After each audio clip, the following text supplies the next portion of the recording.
কেউ কারো আপন নয়। This is examined tested statement. এটা একটা পরীক্ষিত কথা যে আমাদের আপন কেউ না, আমাদের আপন আমরা নিজেরাই, এবং প্রথমেই আমার আল্লাহ। আল্লাহ তাআলা রহমত করমে দয়ায় আমরা বেঁচে আছি। আমরা যখন অসুস্থ হয়ে যাই উনি আমাদেরকে সুস্থতা দান করেন।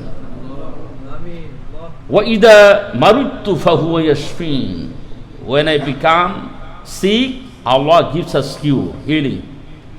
যখন আমরা অসুস্থ হয়ে পড়ি আমাদেরকে সুস্থতা দেন কে?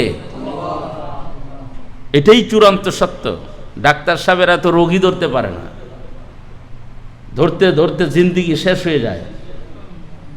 রোগকে ডায়াগনোস্টিক করতে করতে এদিক দিয়ে দফা রফা শেষ হয়ে যাচ্ছে।